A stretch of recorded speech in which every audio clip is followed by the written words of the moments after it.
ఎక్కడా కూడా జగన్మోహన్ రెడ్డిలో ఆ డౌన్ కనిపించలేదనుకుంటారు మీరు. సరే ఓడిపోయినా సరే ఆయన పడిపోయాను అనే ఫీలింగ్లోకి రాలేదంటారు. రాలా. ఓకే. జగన్మోహన్ రెడ్డి గారు ఓడిపోలా. ఆయన ఆయన ఓటింగ్ శాతం ఆయనకుంది. ఆయన ఎప్పుడు కూడా ప్రజల మనిషే.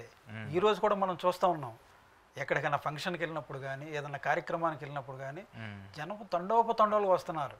ఓకే. ప్రజల్లో అభిమానం జగన్మోహన్ రెడ్డి గారికి ఎక్కడ తగ్గలా. ఇంకా రేపు నుంచి ఇది పెరిగే అవకాశమే ఉంది. అవునా? ఇది పెరిగే అవకాశం ఉండదు, తగ్గే అవకాశం లేదక. చూసేశారు, ఈ సినిమా చూశారు. ఈ సినిమా ఏడాది అయింది, ఇంకా ఇంకా ఉంది, 4 ఏళ్ళు ఉంది. 4 ఏళ్ళు ఉంది. 4 ఏళ్ళు వీళ్ళు చేయటానికి కూడా అవకాశాలు దగ్గరలో కనపట్ల. ఓకే.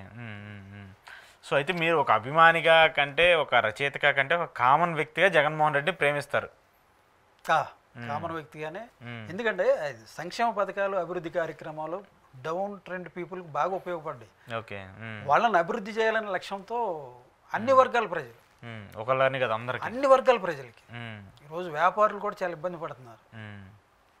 ఆ రోజు జగన్మోహన్ రెడ్డి గారు ఉంటే పథకాలు వచ్చాయి, కాస్త వ్యాపారాలు కూడా బాగా ఉండే అనే అభిప్రాయంతో కూడా ఈరోజు వ్యాపారస్తులు ఉన్నారు. రైతులు చూసాం కదా, రైతుకి ఇంతవరకు 1 రూపాయలు.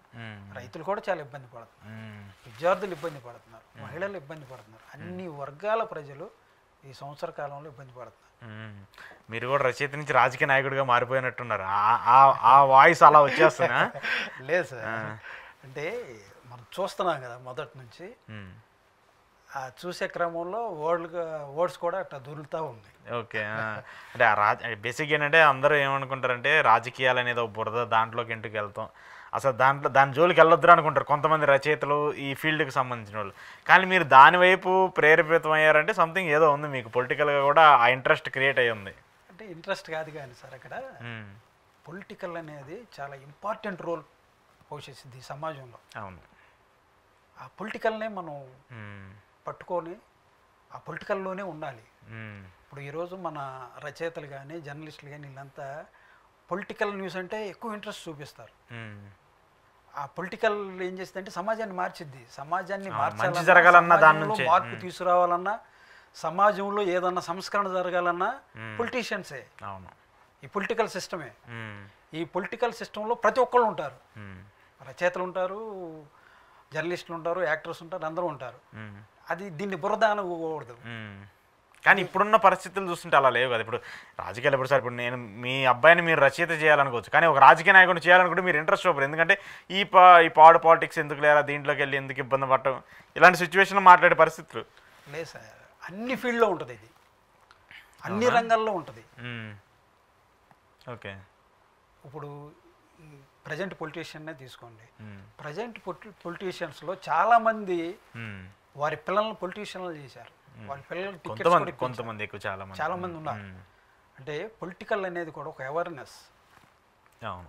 పొలిటికల్ అనేది అది అందరికీ రాదు, వచ్చింది అంటే అది అవేర్నెస్. ఓకే. పొలిటీషియన్గా ఉండాలి, రాజకీయం కూడా ఉండాలి, ప్రతి వాళ్ళకి తెలిసి ఉండాలి, కొంచెం తెలిసి ఉండాలి. దాని మీద ఏమైందంటే అసలు ఏం జరుగుతుంది, ఈ సొసైటీలో ఏం జరుగుతుంది, రాజకీయ పార్టీలు ఏ విధంగా ఉన్నాయి, రాజకీయ నిర్ణయాలు ఏ విధంగా ఉన్నాయి, దీనివల్ల భవిష్యత్తుకి లాభమా నష్టమా, భవిష్యత్ తరాలకి ఎంత లాభం ఎంత నష్టం అనేది కూడా తెలుసుకుంటారు. ఓకే. ఆ విధంగా ఉంటుంది. ఆ ఇంట్రెస్ట్ అయితే ఉంటుంది. సరే, ఏంటి నెక్స్ట్ కృష్ణ గారు ఏం చేయబోతున్నారు నెక్స్ట్? సరే, జగన్మోహన్ రెడ్డి గురించి రాశారని చెప్తున్నారు, ఇంకొంతమంది గురించి పుస్తకాలు రాశారని చెప్తున్నారు, ఇలా చెప్తున్నారు కదా. ఏంటి మీరు నెక్స్ట్ అసలు ఏం చేయబోతున్నారు?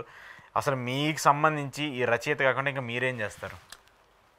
నేను రిపోర్టర్గా పనిచేశాను కదా సార్. రిపోర్టర్ నుంచి అడ్వకేట్గా టర్న్ అయ్యా. ఇప్పుడు అడ్వకేట్గా ప్రాక్టీస్ చేస్తూ ఉంటా. ఓకే. ఖాళీగా ఉండటం నాకు ఇష్టం ఉండదు, నా బ్రెయిన్ని ఖాళీగా పెట్టను. ఓకే. అందుట్లో నేను జర్నలిజంలో నేర్చుకున్న అక్షరాలు ఉన్నాయి కదా, అవి నన్ను ఎప్పుడు తట్టి లేపుతూ ఉంటాయి, ఏదో ఒకటి చేయాలి. ఓకే. ఖాళీగా ఉన్నప్పుడు ఈ రచన ఇటు వాళ్ళు చూస్తాను, పని ఉన్నప్పుడు లాయర్గా కోర్టుకు వెళ్ళి నా పని నేను చేసుకుంటూ ఉంటాను. ఓకే. అట్లా వెళ్తా. ఏంటి నెక్స్ట్ అసలు నెక్స్ట్ ఇంకేం పుస్తకాలు? ఇప్పుడు జగన్మోహన్ రెడ్డి గురించి రాశారని చెప్తున్నారు, ఇంకెవరి గురించి అన్న పుస్తకాలు రాయబోతున్నారా? మీ ప్రాంతాలకు సంబంధించి కావచ్చు, పొలిటికల్గా ఏమన్నా చేస్తారా? ఇప్పట్లో లేదు సార్. ఓకే.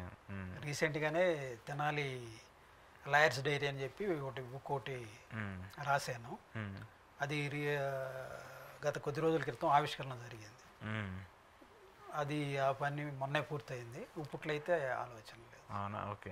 సో మీరైతే ఈ రచయితని కంటిన్యూ చేస్తానే అంటున్నారు. అంటే రచయితని కంటిన్యూ చేయటం అంటే వాడు మేల్కునే ఉంటాడు. ఓకే. ఆడు ఎప్పుడు నిద్రపోడు, మేల్కొనే ఉంటాడు. నిద్రపోడు, వాడు మేల్కునే ఉంటాడు. మన పని మనం చేస్తా ఉన్నా నన్ను కూడా చూడు అంటాడు ఒక్కొక్కసారి. ఓకే. ఎందుకంటే నేను కొత్తోడు కాదు, పాతోడే కదా నీకు, నన్ను కూడా అప్పుడప్పుడు చూడు అంటాడు. నేను నీలోనే ఉన్నాను, అప్పుడప్పుడు నన్ను కూడా బయటకు తీసుకురా అని చెప్తా, సమాజానికి పరిచయం చేయి ఓకే అంటాడు కొత్త ఆలోచనలతో. అట్లా విధంగా కెరియర్ జరుగుతుంది సార్. అంటే ఇలా పుస్తకాలు రాసేటప్పుడు కొంతవరకు బాగానే ఉంటుంది, కానీ సొసైటీలోకి వెళ్ళిన తర్వాత అంటే మనల్ని లైక్ చేసేవాళ్ళు చాలామంది ఉంటారు, మనల్ని వ్యతిరేకించే వాళ్ళు కూడా చాలామంది ఉంటారు కదా. ఇప్పుడన్నా ఇలాంటి పుస్తకాలు రాస్తున్నప్పుడు ఎందుకురా పొలిటికల్గా మీకు ఇబ్బందులు వస్తాయి అనేటువంటి సిచ్యువేషన్స్ని ఎవరు మీకు చెప్పలేదా? లేదు సార్, ఆలోచన రాలే. ఎందుకంటే నేను జరిగినట్టు రాసేవాడిని. ఎక్కువ రాయటం తక్కువ రాయటం ఏం లేకుండా జరిగింది, కళ్ళ ముందు జరిగింది, ఏది జరిగిందో అదే.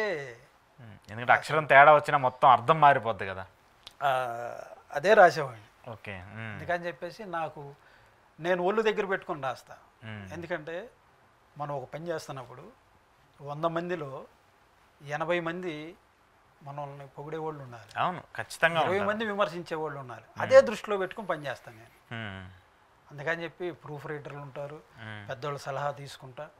అసలు ఏ పదం ఎక్కడ వాడాలి, ఏ పదం ఈ పదం ఇక్కడ హై అయింది, ఇక్కడ ఏ పదం వాడాలనేది 1-4 సార్లు ఆలోచించి నైట్ మొత్తం కూర్చొని చాలాసార్లు పేజీలన్నీ చించేసుకొని స్ట్రగుల్ పడి మళ్ళీ పెద్దోళ్ళ దగ్గరికి ప్రూఫ్ రీడింగ్ తీసుకెళ్ళడానికి వెళ్ళినప్పుడు ఇవన్నీ జాగ్రత్తగానే చేస్తాను సార్. ఓకే. నైస్. అంటే రాసేటప్పుడు జాగ్రత్త, ఎక్కడ ద్రొల్లకుండా ఎవరిని వ్యక్తిగతంగా వాళ్ళని ఎవరిని కించపరచకుండా మనం చెప్పాల్సింది సూటిగా చెప్తారంటారు. అంటే నేను ఎక్కువగా నెగిటివ్ ఆలోచించాను సార్, అంత పాజిటివ్ వేలోనే వెళ్ళాలనేది నా ఆలోచన ఉంటుంది.